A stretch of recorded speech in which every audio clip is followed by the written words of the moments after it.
يؤتي الحكمة من يشاء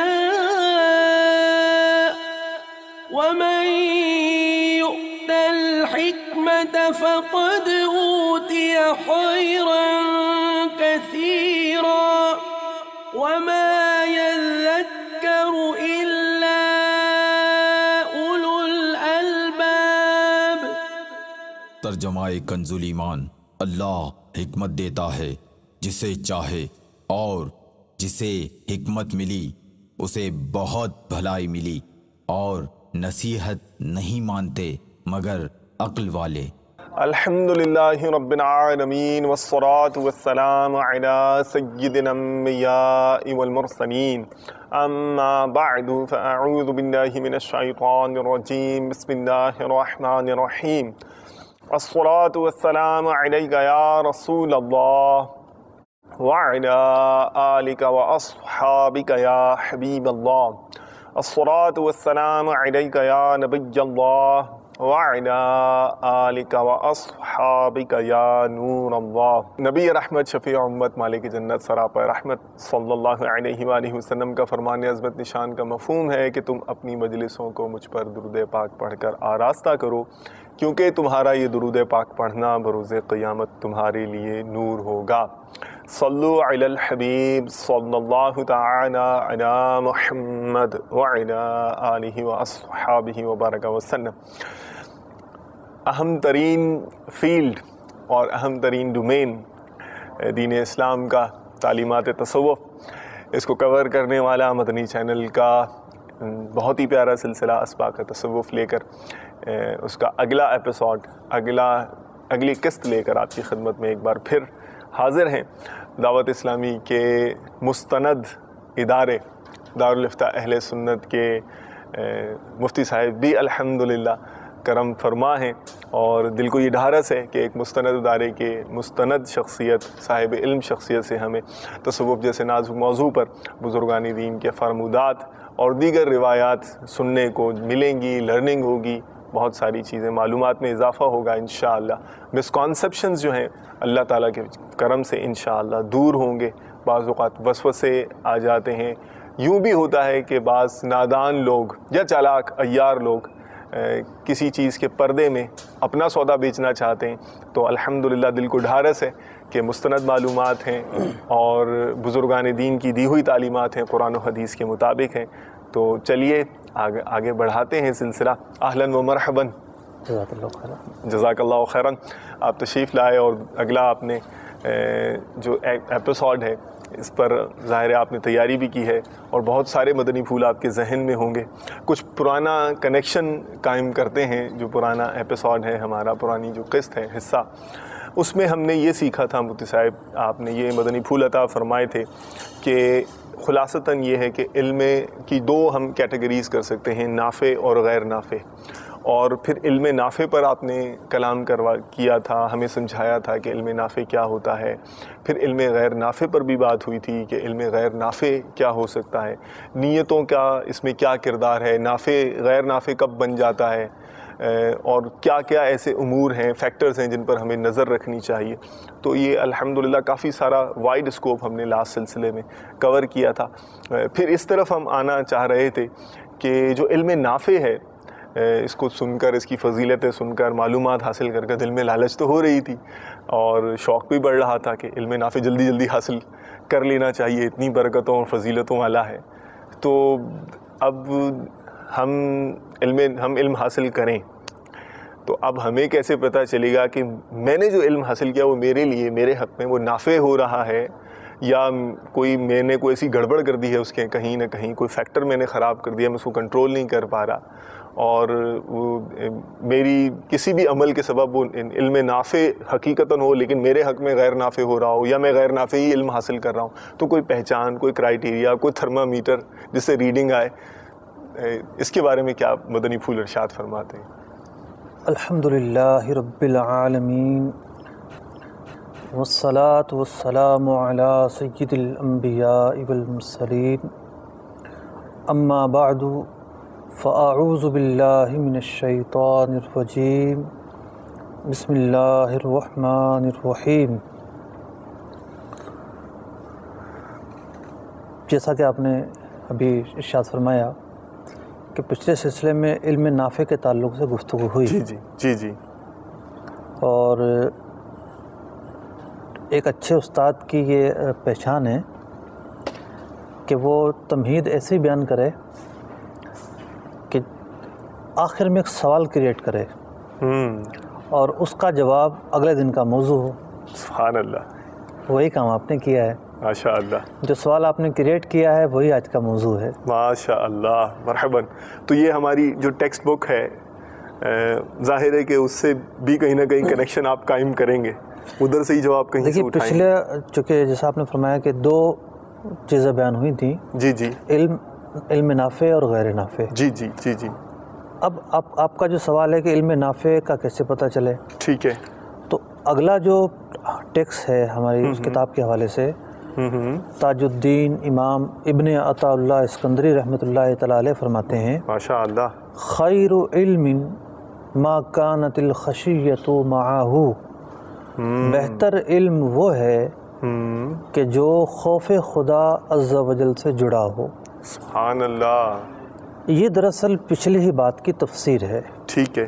کہ علم نافع اصل علم ہے جو اللہ تبارک و تعالیٰ کی معرفت تک لے جاتا ہے. ٹھیک ہے. اب علم نافع کی پہچان کیسے ہو؟ صحیح. تو علم نافع کی پہچان ایسے ہوگی کہ اس علم کے حاصل کرنے کے مقاصد اور نیتیں وہ خوف خدا سے جڑی ہوں گی. تھوڑا اس کو ایکسپلور کریں گے مفتی صاحب, ہمیں ہماری عقلوں کے مطابق یوں سمجھیے کہ ہر مسلمان کے پر یہ ضروری ہے کہ وہ شریعت مطہرہ کی تعلیمات کو جانے.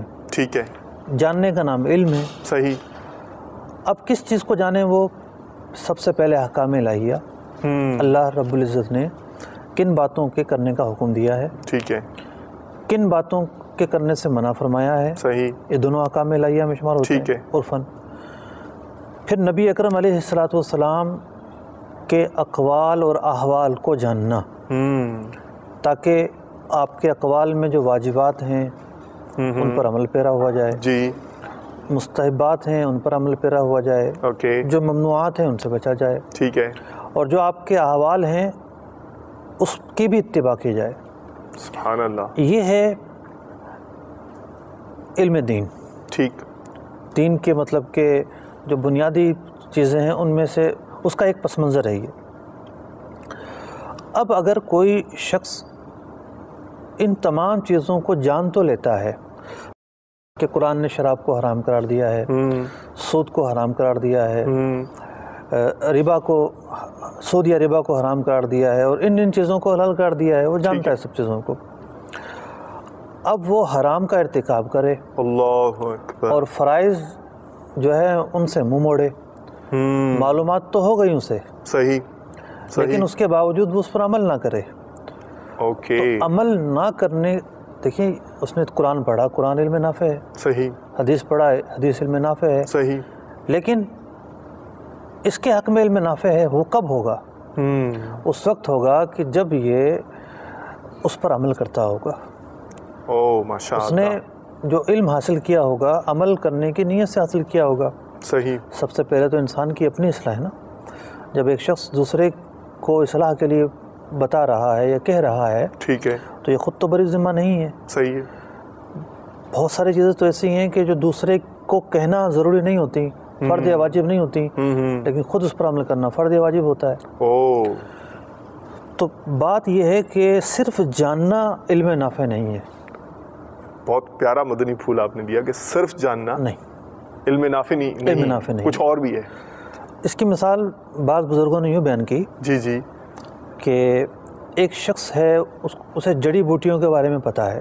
ٹھیک ہے. کہ بھئی فلاں جو جڑی بوٹی ہے اس کا یہ نام ہے, فلاں کا یہ نام ہے, فلاں فلاں علاقے میں پائی جاتی ہے, فلاں فلاں علاقے میں پائی جاتی ہے. ٹھیک ہے. لیکن ان کے خواص کا ایسے علم نہیں ہے کہ کون سی جڑی بوٹی کس کام آتی ہے. اچھا اچھا اچھا. کل اگر یہ بیمار ہو جاتا ہے تو اس کا وہ جو علم تھا اسے کوئی فائدہ نہیں دے گا. یس یس, وہ تو بیٹھے دھرے کا دھرا رہ جائے گا, وہیں کا دھرا رہ جائے گا. یا تو یہ ایکسپرٹ کے پاس جائے, ٹھیک ہے, اس کی اپنی جو بنیادی معلومات تھیں اور یہ دعوے دار تھا کہ اسے تو طب کا علم حاصل ہے، لیکن اسے وہ علم حاصل تھا جس کے نتائج اور مقاصد کچھ بھی نہیں ہے، زیرو ہیں۔ صحیح ہے، صحیح ہے، بہت پیارا، ماشاء تو اللہ۔ اسی طریقے سے اگر کوئی شخص معلومات کی طرف تو بڑھتا ہے لیکن ان پر عمل نہیں کرتا تو پھر اس کا جو علم ہے وہ خشیت الہی سے خالی ہے، اللہ اکبر۔ یعنی اس کا قلب اس میں خشیت الہی نہیں ہے۔ تو علم میں علم نافع کی علامت یہ ہے کہ وہ علم خشیت الہی سے جڑا ہوگا۔ حامل علم جی جی جس نے علم حاصل کیا، علم حاصل کرنے والا، جی جی، اس کے دل کے اندر اللہ تبارک و تعالیٰ اور اس کے پیارے حبیب صلی اللہ تعالیٰ علیہ وسلم کے حوالے سے یہ بات موجود ہوگی کہ مجھے حکم دیا گیا ہے، میرے لیے تعلیمات بیان کی گئی، میں نے عمل کرنا ہے۔ ماشاء اللہ۔ اور یہی وجہ ہے جی جی، قرآن مجید فرقان حمید نے ارشاد فرمایا انما یخشى اللہ من عبادہ العلماء، اللہ تعالیٰ سے علم والے ہی ڈرتے ہیں۔ اللہ اکبر۔ اچھا مصعب، یہ خشیت کا کانسیپٹ کو بھی تھوڑا سمجھا دیے۔ خشیت سے کیا مراد ہے کہ یہ کیا ہے؟ یہ گاؤں میں بھی سلسلہ دیکھا جائے گا انشاءاللہ، دیہاتوں میں بھی دیکھا جائے گا، شہروں میں بھی دیکھا جائے گا؟ دیکھیے خشیت تو ایک بہت وسیع موضوع ہے۔ جی جی، یوں سمجھیے کہ یہ جو آیت جیسے میں نے بیان کی انما یخشى اللہ من عبادہ العلماء، اس کے دو پہلوؤں سے معنی بیان ہوتے ہیں۔ ایک تو یہ بیان ہوتے ہیں کہ جسے علم ہوگا اس کے دل میں خشیت پیدا ہوگی۔ اوکے۔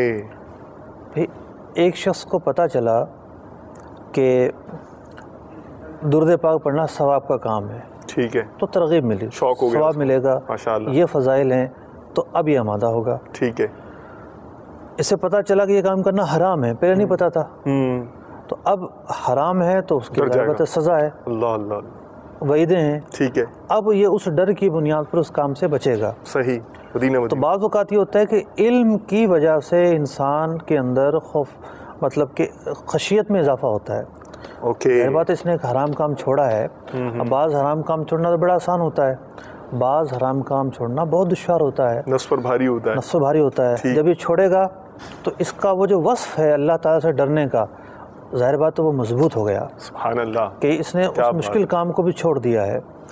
تو ایک تو یہ ہے کہ اللہ تبارک و تعالیٰ سے ڈرنا، ٹھیک، اس کے ڈر کی وجہ سے گناہ چھوڑنا، اس کے ڈر کی وجہ سے نیکیاں کرنا، فرائض پر عمل کرنا، شریعت کی جو حدود ہیں اس پر عمل پیرا ہونا، جی جی، یہ خوف خدا ہے، ٹھیک، یہ خشیت الہی ہے۔ پھر اس سے آگے بھی درجے ہیں۔ مثال کے طور پر جو علماء ہیں ان کے لیے یہ بیان ہوا کہ وہ چونکہ اللہ تعالیٰ کی تخلیق پر زیادہ تفکر کر سکتے ہیں، دلائل کی بنیاد پر، مطلب قرآن مجید فرقان حمید نے جن چیزوں کو اللہ تعالیٰ کی ذات پر، ذات کے لیے دلائل کے طور پر بیان فرمایا، ان دلائل کو تو وہ علماء اچھا سمجھ سکتے ہیں ان دلائل کو۔ جب وہ دلائل پر غور و فکر کریں گے اور اللہ تعالیٰ کی ذات کے متعلق غور و فکر کریں گے، ان کے ایمان میں اور اضافہ ہوگا، سبحان اللہ، اور جو ایک احساس ہوتا ہے نا بندے کا، جی جی، اس میں اور اضافہ ہوگا۔ اور بسا اوقات یہ ہوتا ہے کہ انسان جب کسی کے بارے میں سوچتا ہے تو سوچتے سوچتے وہ اتنا قریب ہو جاتا ہے کہ وہ چیز اس کے سامنے موجود ہوتی ہے، اتنا یعنی گہرا خیالات اور اس کا تصور جم جاتا ہے۔ اور ماشاءاللہ، یہی سبق دیا گیا ہے کہ جب نماز پڑھو تو اس طرح پڑھو کہ تم اللہ کو دیکھ رہے ہو۔ اللہ اللہ، اگر یہ تصور نہیں کر سکتے تو یہ تصور کرو کہ اللہ تعالیٰ تمہیں دیکھ رہا ہے۔ سبحان اللہ۔ تو بنیادی تصور تو یہی ہے خشیت کا، کہ فرائض اور واجبات پر عمل کرنا اور حرام کاموں سے بچنا۔ پھر اس کے مزید آگے درجے ہیں، اللہ تعالیٰ کا قرب، اس کی سیڑھیاں شروع ہوتی ہیں۔ ٹھیک، تو ایک تو پہلو یہ ہے کہ علم کی وجہ سے خشیت پیدا ہوتی ہے، صحیح ہے، یہ ایک ڈائمنشن ہو گئی، ایک یہ چیز ہے۔ ٹھیک، دوسرا زاویہ یہ ہے کہ علم جو ہے اس کے مقاصد کیا ہیں، یہ جو معلومات ہیں، یہ جو علم ہے، یہ جو پوچھنا ہے، جو سیکھنا ہے، یا باقاعدہ علم سیکھنا ہے، اس کے مقاصد کیا ہیں، فائنل آبجیکٹو کیا ہیں، لے کے کدھر ان کو دیکھ کر فیصلہ کیا جاتا ہے کہ یہ جو راہ ہے، یہ جو راستہ ہے، یہ اللہ رب العزت کی طرف جاتا ہے یا کہیں اور جاتا ہے۔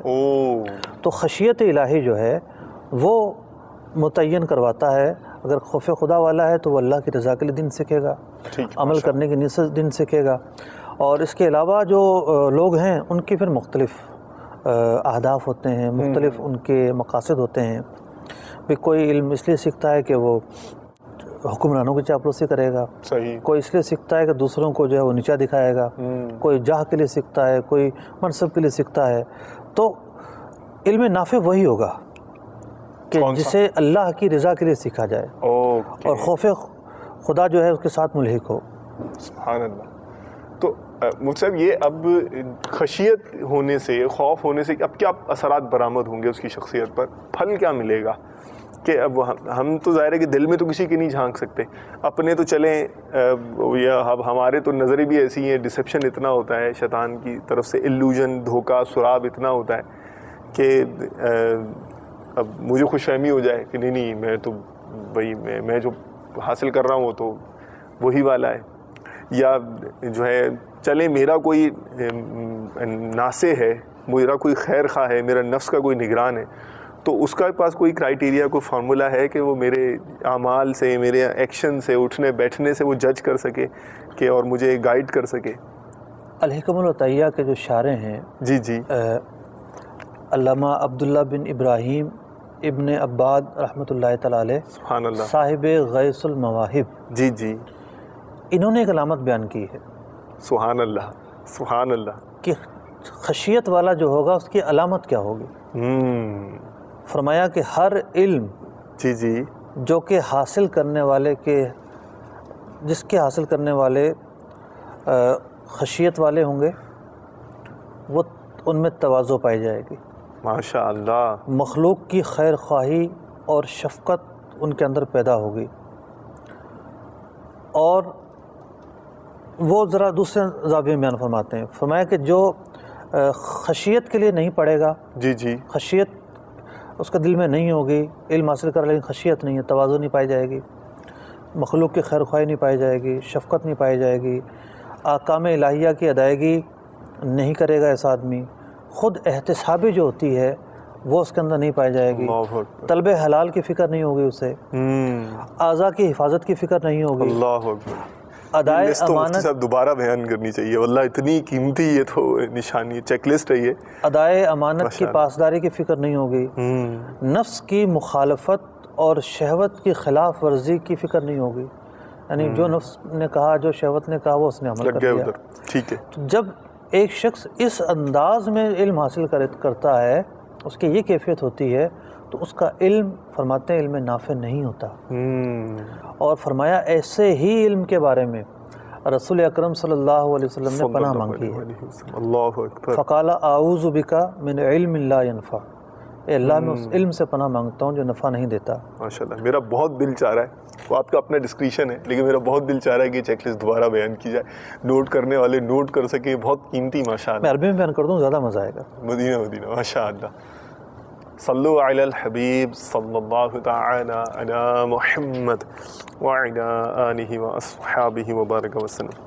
یعنی خود احتسابی کا سمجھیں ایک فہرست ہے، اور بندہ خود بھی سوچتا جائے اور چیک کرتا جائے کہ یس ہے یا نو ہے. فرماتے ہیں جی کل علم لا یورث یورث صاحبہ الخشیۃ، ہر وہ علم جو مطلب کہ علم حاصل کرنے والے کے اندر خشیت پیدا نہیں کرتا، والتواضع، تواضع پیدا نہیں کرتا، والنصیحۃ للخلق، مخلوق کے لیے خیر خواہی کا جذبہ پیدا نہیں کرتا، والشفقۃ، اور شفقت کا جذبہ پیدا نہیں کرتا، ولا يحملہ علی حسن معاملۃ اللہ، بندے اور اللہ کے درمیان جو احکامات کا ایک سلسلہ ہے اس کی پرواہ نہیں کرتا، ودوام مراقبتہ، خود احتسابی کا معاملہ اس کے اندر نہیں ہوتا، وہ طلب الحلالی، طلب حلال کی کوئی فکر نہیں ہے، مال جیسے چاہے آئے، وہ حفظ الجوارح، اداء الامانہ، مخالفت النفس، مباینۃ الشہوات، یعنی جوارح کی حفاظت، امانت کی ادائیگی، نفس کی مخالفت، شہوت کے مخالف کام کرنا، اسے جس کو کوئی فکر ہی نہیں ہے. فذالک العلم الذی لا ینفع، تو اس کیفیت میں جو علم حاصل کرتا ہے تو وہ پھر علم نافع نہیں ہے. فقال اعوذ بک من علم لا ینفع، اسی کے بارے میں رسول اکرم صلی اللہ علیہ وسلم نے فرمایا یہ وہ علم ہے یعنی میں اس علم سے پناہ مانگتا ہوں جو نفع نہیں دیتا۔ ماشاء اللہ، مرحبا۔ اسی طریقے سے حضرت امام جنید بغدادی رحمۃ اللہ تعالی علیہ سے پوچھا گیا جی جی، کون سا علم افضل ہے؟ کون سا علم افضل ہے؟ جی ہاں، جی، فرمایا ما دلک علی اللہ و ابعدک عن نفسک، کہ جو تجھے اللہ تعالیٰ کے قریب کر دے سبحان اللہ۔ اور تیرے نفس سے دور کر دے۔ ایک مرتبہ صحابہ کرام علیہم رضوان نے سرکار دو عالم صلی اللہ علیہ وسلم سے پوچھا، صلی اللہ علیہ وسلم، یا رسول اللہ صلی اللہ علیہ وسلم، اللہ تبارک و تعالیٰ کو کون زیادہ جاننے والا ہے؟ اوہ ماشاء اللہ، کوائٹ کسے انٹرسٹنگ۔ اللہ تعالیٰ کی زیادہ معرفت حاصل ہے؟ جی جی، فرمایا جو سب سے زیادہ ڈرنے والا ہے۔ سبحان اللہ۔ تو دار و مدار یہ ٹھہرا کہ شریعت کی پابندی اور علم حاصل کرنے کے جو مقاصد ہیں ان پر نجات کا دار و مدار ہے۔ بہت سارے ایسے لوگ ہیں کہ جو یہ تان کرتے ہیں کہ جی علم ہے اور عمل نہیں ہے، صحیح، اس سے تو ہم اچھے۔ ہاں ایگزیکٹلی، یہ کویشچن اس چیز کو بھی مد نظر رکھنا چاہیے، صحیح، جس کے پاس علم نہیں ہے اور عمل بھی نہیں ہے اس کے ذمہ دو گناہ ہیں۔ ٹھیک، تو اگر فرائض علوم نہیں ہے اور عمل بھی نہیں ہے، دو گناہ ہیں، صحیح، ایک فرائض کے متعلق نہ جاننے کا معلوم ہی گناہ نہیں ہے اس کو، اور ایک عمل نہ کرنے کا گناہ، اور دوسرا وہ ہے کہ جسے علم تو ہے اور عمل نہیں کیا، صحیح، اس کے ذمہ ایک گناہ ہے۔ نہیں ماشاء اللہ، یہ مجھ سے بھی میرے ذہن میں بھی یہ سوال تھا۔ تو یعنی یہ کیا یہ میرا منصب ہے یا عام کسی شخص کا یہ اس طرح کا منصب ہے کہ وہ آپ جیسے کہ آپ نے ارشاد فرمایا، یہ وہ سنا ہو رہا، ہاں ہاں ٹھیک ہے ٹھیک ہے ٹھیک ہے، وہ جو فلاں ہے نا وہ بڑا وہ بنتا ہے، عالم بنتا ہے، اس میں یہ نہیں ہے، اس میں یہ نہیں ہے، اس میں یہ نہیں ہے، یہ ہم نے اپنا آڈٹ کرنا ہے یا دوسروں کا آپریشن کرتے رہنا ہے، یا ہمارے پاس اتنے پیمانے، اتنی آنکھ ہمارے پاس ہے کہ ہم دوسروں کا جو ہے وہ تولتے رہیں، یا اپنے کو تولنے سے ہمیں فرصت ہونی چاہیے، اتنی ملنی چاہیے؟ دیکھیے جب بندہ یوں کرتا ہے نا جی جی، تو یہ 3 انگلیاں اس کی طرف ہو رہی ہیں۔ ماشاء اللہ، بہت خوب۔ تو ہمارے ہاں یہ رواج ہے، مطلب ہر شخص جو ہے وہ دوسرے کو بولے گا، صحیح ہے، اور خاص طور پر ایک یہ بھی ٹرینڈ ہے جی جی، کہ کسی جگہ اگر مولانا صاحب آ گئے تو اب جو موضوع ہوگا نا وہ مولانا صاحب ہوں گے، مولانا صاحب ہوں گے، ٹھیک ہے، مولوی حضرات، علماء حضرات، مذہبی حضرات، یہ موضوع ہوں گے۔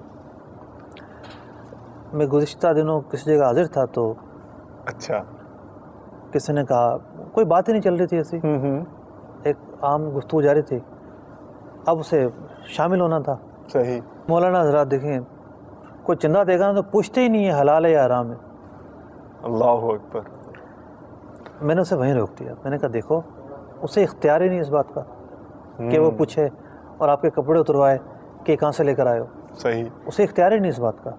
ماشاء اللہ، جو پوشیدہ معاملات ہیں وہ پوشیدہ معاملات پوشیدہ ہیں، شریعت نے ہر ایک کو جو ہے نا وہ پولیس کا وہ درجہ نہیں دیا ہے صحیح ہے، کہ وہ لوگوں کے عیبوں میں investigation ٹٹولتا کرے پھرے، گا ٹھیک ہے، اور یہ ڈھونڈتا پھرے گا۔ ظاہر حال کی پابندی کا درس دیا ہے کہ جس کے ظاہر حال کا نہیں پتہ پوچھنا ضروری نہیں ہے وہاں پر۔ ماشاء اللہ، تو ہاں کسی کے بارے میں مشہور ہے تو پھر وہاں تفصیل میں جایا جاتا ہے، ٹھیک ہے، یہ نہیں ہے کہ ہر وقت ہر حال میں جو ہے وہ یہ معاملہ کرنا ہے۔ اور وہ ظاہر بات ہے، اگر کہنے والا اپنے آپ کو اس جگہ رکھ کر دیکھے گا تو اسے سوچنا پڑے گا واقعی یہی بات صحیح ہے۔ ٹھیک، ماشاء اللہ۔ اچھا، اب ہم اس طرف آتے ہیں کہ علم اور خشیت پر بات ہوئی۔ جی جی، تو علم پر تو یوں بات ہوئی کہ بسا اوقات ایک جاہل آدمی اتنی ہلاکت میں نہیں گرتا جتنا اسے اس علم والے کا علم اسے گراتا ہے۔ اللہ اکبر، یہ بھی ڈائمنشن ہوتی ہے، تھوڑا سا اور ایکسپلور کر دیں اس کی وضاحت جیسے کر دیں۔ بہت سارے لوگ ایسے ہوتے ہیں جن کا علم نافع نہیں ہوتا، اگر انہوں نے علم نہ پڑھا ہوتا تو وہ بہتر رہتے، یعنی وہ عاجزی کی کیفیت میں ہی رہتے، اور وہ ان سے ہو سکتا ہے کفریہ سرزد نہ ہوئے ہوتے، او وہ لوگوں کو جو گمراہ کر رہے ہیں وہ گمراہ نہ کر رہے ہوتے، او جو انبار لگا رہے ہیں گناہوں کا وہ نہ لگا رہے ہوتے، نیم حکیموں کی طرف اشارہ کر رہے ہیں، بلا شبہ۔ ٹھیک، تو بعض لوگ تو وہ ہیں کہ جنہوں نے علم نہ ہی پڑھا ہوتا تو اچھا تھا، اللہ اکبر، ان کی ہلاکت سے، کیونکہ جو عالم کا اور علم والوں کا جو منصب ہے نا اس کا پھیلاؤ پورے معاشرے تک ہے۔ ٹھیک ہے، اثر رسوخ ہوتا ہے، امپیکٹ ہوتا ہے. انفرادی غلطی ہوتی ہے. صحیح ہے، صحیح ہے. بعض لوگ وہ ہوتے ہیں جن کی غلطی اجتماعی صورت اختیار کر لیتی ہے. اللہ اکبر، صحیح فرما رہے ہیں. پوری جو ہے نا معاشرے کو لپیٹ میں لے لیتی ہے. تو اس لیے وہاں بطور خاص یہ چیزیں بیان کی جا رہی ہیں کہ خشیت کا ہونا ضروری ہے، مقاصد کا تعین ضروری ہے، اللہ کی رضا ضروری ہے، اس علم کا غلط استعمال نہ ہو جائے، یہ ضروری ہے. یہ تاکیدیں وہاں بیان کی جا رہی ہیں. اس کا مطلب یہ نہیں ہے کہ اور جو لوگ ہیں وہ خوف خدا سے بے نیاز ہیں، ایسا نہیں ہے. ٹھیک. خوف جو شریعت مطہرہ نے اخلاقیات کا درس دیا ہے. جی جی. اخلاقیات کے دو حصے ہوتے ہیں. ٹھیک ہے. ایک محاسن، یعنی وہ کام جو اچھائیاں خوبیاں ہمیں جمع کرنی ہے. ٹھیک ہے. دوسرے رذائل، یعنی بری باتیں. ٹھیک ہے. تو ان دونوں سے متعلق جو تعلیمات ہیں اسے اخلاقیات کہتے ہیں. ٹھیک. بعض اخلاقیات ایسی ہیں کہ جو یہ سمجھے گا اگر وہ عمدگی میں ہیں اور بھلائیوں میں ہیں تو ام المحاسن ہے. جیسے اخلاص. سبحان اللہ. اب کسی شخص کے اندر اگر اخلاص پایا جاتا ہے اور وہ سچا ہے، اللہ تعالیٰ کے لیے ہی کام کرتا ہے، اب وہ جس طرف بھی جائے گا نا کامیاب ہوگا. ماشاءاللہ. نماز پڑھے گا تو ریا نہیں پایا جائے گا. سبحان اللہ. روزہ رکھے گا تو ریا نہیں، صدقہ کرے گا تو ریا نہیں، اور کام کرے گا تو اخلاص جو ہے راستے نکالے گا. سبحان اللہ. اور اس کی نجات کا باعث بنے گا. اسی طریقے سے خوف خدا.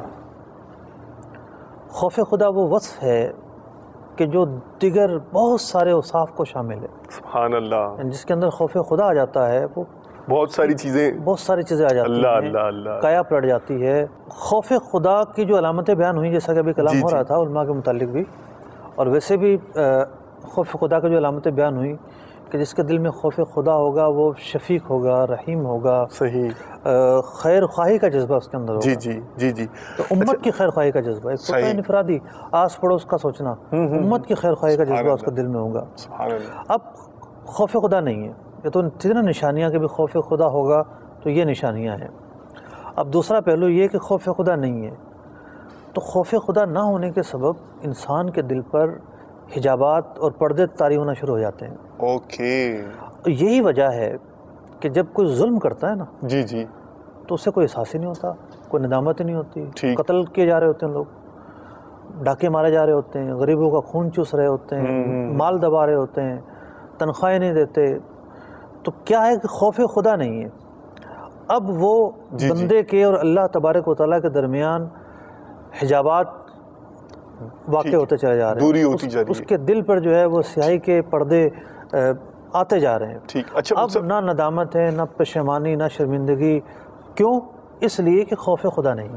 دل کے مردہ ہونے کی علامت یہی ہے کہ بندے کو اپنے گناہ پر ندامت نہ ہو. خوف خدا ان میں تواضع پیدا کرتا ہے، رحم پیدا کرتا ہے، شفقت پیدا کرتا ہے. پھر وہ چیزیں جن کا تعلق مزاج سے وہ تو بہت تھوڑی ہیں. تصوف پر علماء نے دو طرح کی کتابیں لکھی. ایک تصوف کے حقائق پر، تصوف کی تعلیمات پر، تصوف کی تفصیل پر. دوسری کتابیں جو جھوٹے صوفیوں کی مذمت میں قائم کیے گئے کہ خبردار یہ چیز تصوف کا ایسا نہیں ہے. وہ علم جس کے ساتھ خشیت ملی ہو وہ نجات کا باعث ہے، ورنہ وہ علم ہی ہلاکت کا باعث بنے گا. بعض لوگ کیا ہوتا ہے کہ ان کا علم ہی پختہ نہیں ہوتا، انہیں دو باتیں آتی ہیں، وہ دو باتوں کو لے کر پورا دین کی تشریح بیان کرنے بیٹھ جاتے ہیں. بعض بہروپیوں نے کمیونٹیز کو گھیرنا شروع کر دیا. صافی ہے تو کوئی ایک صافی پیر صاحب بن کے بیٹھ جائے گا، سب اس کے مرید. اداکاروں میں کوئی ایک صوفی بن کے بیٹھ جائے گا، سب اس اداکار اس کے مرید. الحکمت من یشاء ومن یؤت الحکمت فقد اوتی خیرا کثیرا وما یذکر الا اولو الالباب. ترجمہ کنز ایمان. اللہ حکمت دیتا ہے جسے چاہے، اور جسے حکمت ملی اسے بہت بھلائی ملی، اور نصیحت نہیں مانتے مگر عقل والے.